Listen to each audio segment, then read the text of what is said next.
248, episode 47 Pilihan Raja Iblis 2. Ada dua jenis skenario bencana di Starstream. Yang pertama adalah skenario kiamat dinamai nebula yang relevan dan telah menjadi jenis mitos, seperti Ragnarok dan Gigantomachia.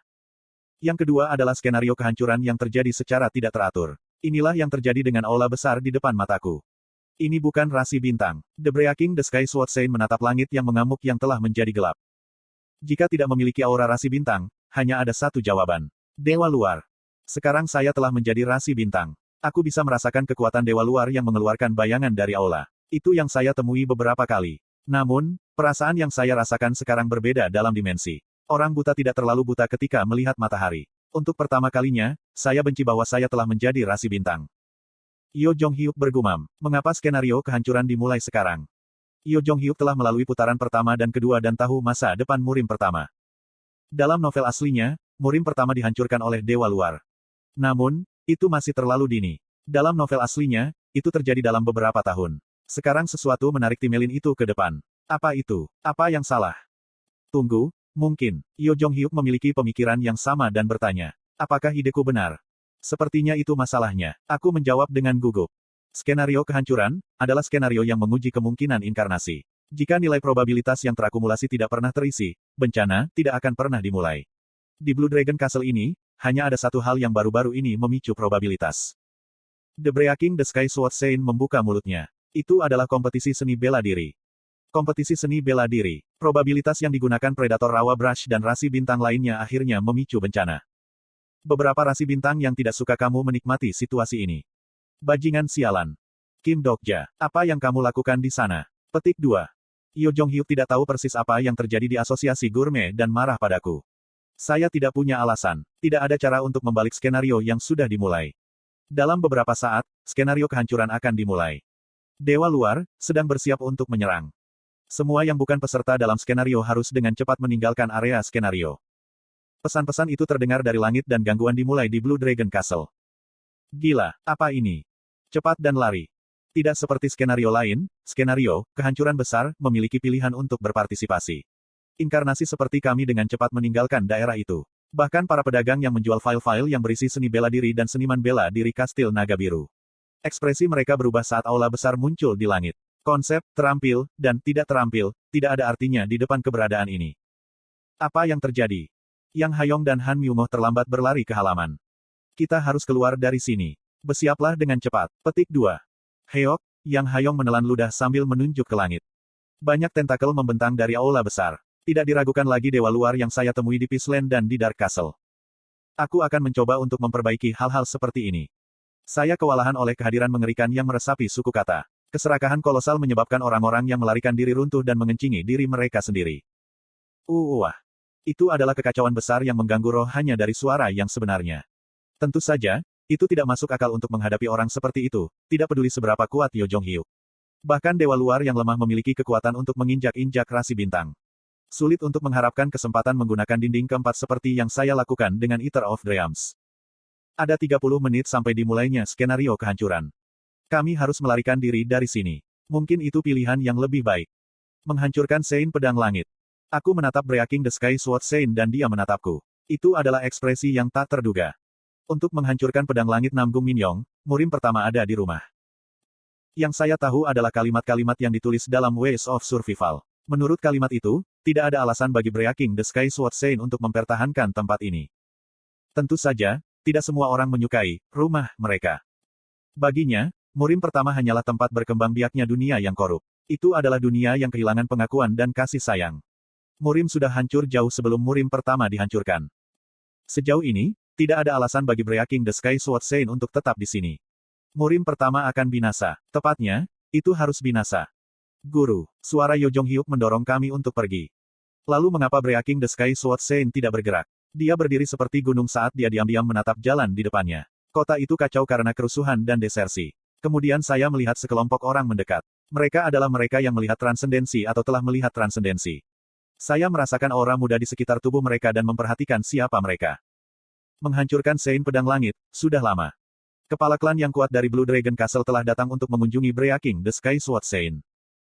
Tidak sulit menebak mengapa mereka datang ke sini. Dewa luar datang ke murim dan kehancuran dijadwalkan. Ada dua jenis reaksi sebelum murim dihancurkan. Lari atau bertarung. Mereka yang tidak memiliki banyak kehilangan akan lari tetapi inkarnasi yang telah lama berada di sini berbeda. Mereka membangun kekuatan, mengumpulkan kekayaan, dan menciptakan cerita. Mereka adalah orang-orang yang mencapai puncak kekuasaan satu daerah. Menghancurkan Sein Pedang Langit. Kami membutuhkan bantuan Anda. Petik 2. Dari kiri ke kanan, mereka adalah keluarga Zuge, keluarga Murong, sekolah Tangmen Sichuan, keluarga Wangbo dan keluarga Namgung. Kepala 5 kekuatan utama murim pertama telah berkumpul, yang mungkin merupakan peristiwa langka di seluruh murim. Di belakang mereka ada kepala sekolah-sekolah besar. Aku mohon, pinjamkan murim kekuatanmu. Namgung Minyong mengepalkan tangannya dan menjawab. Kamu membutuhkan kekuatanku. Beberapa kepala keluarga terhormat tersentak mendengar suara dingin itu. Yang paling cepat bereaksi adalah kepala keluarga Zuge. Tolong bantu kami. Saya bertanya padamu. Saya mengerti mengapa mereka keluar seperti ini. The Ice Flower Goddess, yang merupakan seniman bela diri terbaik di daerah ini, dikalahkan oleh murid Breaking the Sky Sword Sein. Ada juga kesenjangan keterampilan yang luar biasa. Mungkin dampak dari kompetisi seni bela diri membuat para tuan yang tak terhitung jumlahnya berlari di jalur yang mudah. Yo Jong-hyuk menunjukkan kekuatan untuk mengalahkan bahkan rasi bintang yang turun. Para tuan tua merasa nostalgia di jalan transendensi lama sementara para petualang yang datang berkunjung diingatkan pada mereka yang telah mencapai puncak. Nenek moyang tuan, tolong bantu keturunanmu. Pada akhirnya, orang yang berbicara adalah anggota keluarga Namgung, yang merupakan keluarga yang sama dengan pedang langit melanggar Sein Namgung Minyong. Itu adalah pria parubaya dengan wajah galak. Mungkin ini Namgung Jincheon, salah satu dari 10 penatua agung. Mungkin hanya setengah tetapi darah keluarganya juga mengalir melalui Breaking the Sky Sword Sein. Untuk alasan itu, mata Sein pedang Breaking the Sky terguncang. Saya tidak bisa menonton lagi dan maju. Betapa lucunya. Bukankah kamu yang sebelumnya meninggalkan Breaking the Sky Sword Sein? Petik 2. Biasanya, saya akan bertindak berdasarkan perasaan mereka bersama. Saya akan menemukan cara untuk membawa mereka bersama saya ke pilihan Raja Iblis. Namun, sekarang Sein pedang Breaking the Sky lebih mendesak. Sayangnya, kamu lupa semua yang kamu lakukan ketika Rasi Bintang dan Dokkaebis pertama kali berkunjung ke sini. Apa siapa kamu? Beberapa kepala keluarga mengubah ekspresi mereka setelah menyadari arti sebenarnya dari kata-kataku. Mungkin mereka juga ingat, mengapa Breaking the Sky Sword Sein, yang memerintah di puncak murim, membuka aula seni bela diri di daerah yang jatuh. Yo Jong-hyuk tahu situasinya dan menggigit bibirnya atas kata-kataku. Ekspresi The Breaking the Sky Sword Sein Namgung Minyong berubah dan roh kepahlawanannya berhenti. Saya tidak bisa menyalahkannya karena hanyut. Dia tidak mengejar kehormatan atau nafsu sia-sia. Dengan demikian, ia digunakan oleh orang-orang murim dan akhirnya ditinggalkan di sini. Sebagai simbol murim yang jatuh, keluarga-keluarga terhormat meninggalkannya di tempat ini dan membangun istana mereka sendiri.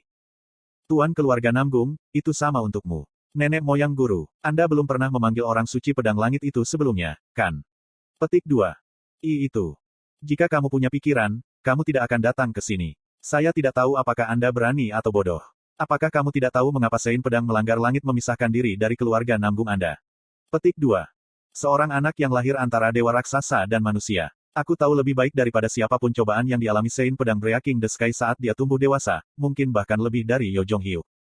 Bagaimana seorang wanita? Itu adalah darah terkutuk para dewa raksasa. The Breaking the Sky Sword Sein membuat wajah yang dipertanyakan. Dia pasti bertanya-tanya mengapa saya tahu hal-hal ini. Biasanya, itu akan menjadi komentar yang berbahaya tetapi sekarang pertanyaannya bermanfaat bagi saya. The Breaking the Sky Sword akan mengikuti saya untuk menyelesaikan pertanyaan ini. Apa yang Anda tahu? Diam, mematahkan Sein pedang langit, siapa orang ini? Petik 2. Kepala keluarga yang gelisah mendekat untuk mengancam saya dan Yo Jong-hyuk mengangkat Black Demon Sword. Itu hal yang baik. Jika ada konflik di sini, kita bisa keluar dari sini dengan damai. Sebelum Yo Jong-hyuk yang marah bisa melakukan pukulan, kepala keluarga Zuge tiba-tiba jatuh ke tanah. Menghancurkan Sein pedang langit, aku merenungkan kesalahan hari itu. Saya mengerti bahwa kami tidak dapat membatalkan tindakan kami. Petik 2. Sial, masih ada orang-orang pintar di dunia ini. Kepala keluarga lainnya bingung oleh tindakan kepala Zuge. Kepala keluarga Zuge memohon pada Breaking the Sky Sword Sein dengan wajah putus asa. Seolah-olah dia berdoa kepada Dewa Murim. Jika kamu tidak membantu, Murim pertama akan dihancurkan. Dia dapat meminta belas kasihan dewa kapan saja tetapi dia adalah seorang murid yang siap untuk meninggalkan imannya kapan saja. Kemudian Dewa Murim menjawab, pada suatu waktu, pohon-pohon kecil bersatu untuk membentuk hutan. Kepala keluarga Zuge menatap Breaking the Sky Sword setelah mendengar kata-kata yang tak terduga. Sekarang pohon-pohon kecil itu tumbang dan hanya beberapa pohon besar yang telah menduduki tanah telah menutupi langit dengan cabang-cabangnya. The Breaking the Sky Sword Sein melihat ke arah Blue Dragon Castle dengan ekspresi kosong. Puncak-puncak rumah keluarga terhormat naik lebih tinggi dari dinding. Seolah-olah mereka sedang memandang rendah penduduk atas nama surga. Lalu aku mengerti kata-kata dari Saint Pedang Breaking the Sky. Daun dan rantingnya berlimpah, tetapi sekarang hanya tinggal sedikit pohon. Bagaimana menurut Anda? Apakah ini masih bisa disebut hutan? Petik 2. Murim sudah lama meninggal. The Breaking the Sky Sword Saint telah menyatakannya barusan. Ayo pergi. Dewa Murim berbalik dan mengkhianati dunia ini. Tampaknya lebih mudah untuk diselesaikan daripada yang saya harapkan. Saya puas dan mengikuti setelah Breaking the Sky Sword Saint. Yo Jong-hyuk mengawasiku sementara Yang Hayong dan Han Myungo berkemas cepat saat mereka makan kue. Pada saat ini, sebuah pesan aneh terdengar. Tindakanmu telah berdampak besar pada arah. Apa? Pembaruan, revisi kedua, akan dimulai. TL Note, harapkan 2 bab lagi nanti malam. Selain itu, saya umumnya mengalami kesulitan dengan terjemahan Murim, seni bela diri sehingga saya mungkin sering kembali dan mengubah hal-hal ketika saya membaca bab-bab selanjutnya dengan lebih banyak konteks. Namun, saya akan selalu meninggalkan pesan. Terima kasih. Kurung kura-kura.